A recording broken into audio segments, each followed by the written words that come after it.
बिस्मिल्लाहिर्रहमानिर्रहीम। अस्सलाम वालेकुम। उल्लस न्यूज़ के साथ मैं हूँ जी हाज़री। उल्लस न्यूज़ में खुश आमदीद। शेखुपुरा से देखते हैं ये रिपोर्ट।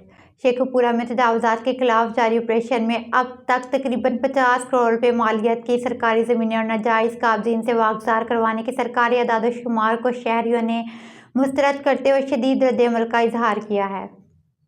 शहरियों के मुताबिक नाजायज़ काबज़ीन सिर्फ बाज़ारों और तजारती मराकिज़ में बराजमान नहीं बल्कि कब्रिस्तानों, पार्क्स, म्यूनसिपल कमेटी, ज़िला कौंसल, महकमे माल, महकमे आबपाशी और महकमे औकाफ की अराज़ी और दीगर सरकारी ज़मीनों पर भी नाजायज़ कब्जे किए गए हैं, जबकि ज़्यादातर काबज़ीन बासठ सियासी शख्सियत और सरमायादार हैं जिन्हें हर दौर में बाद अफसरान का ताउन हासिल रहा है, जिसके बाइस ये कार्रवाई से महफूज रहे हैं। अब भी ज़िला इंतज़ामिया की तजावुज़ात के खिलाफ कार्रवाइयाँ बाज़ारों और चंद रोड और चौक चौराहों तक महदूद हैं और अरबों रुपए की सरकारी ज़मीनों पर कब्जा करने वालों के खिलाफ कोई कार्रवाई अमल में नहीं लाई जा रही।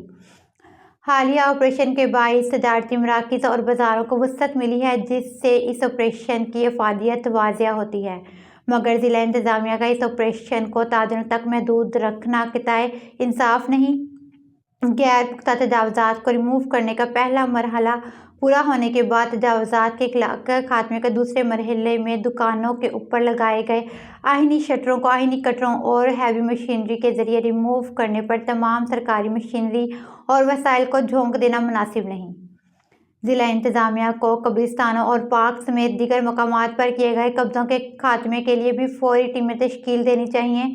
दूसरी तरफ बाज़ारों से निकाले जाने वाले रेहड़ीबाजों को मुतबादिल जगह देने का इंतज़ाम भी किया जाए ताकि इनके कारोबार और रोज़गार मुअस्सिर ना हो सके। शहरियों ने deputy commissioner Shahid Imran mart से अपील की है कि कब्रिस्तान, पब्लिक पार्क्स, महकमे माल, महकमे आबपाशी और महकमे औकाफ की ज़मीनों को भी नाजायज़ काबज़ीन और गैर कानूनी हाउसिंग कॉलोनियों के मालिकान से वागज़ार करवाने के लिए हंगामी इक़दामात उठाए जाएँ।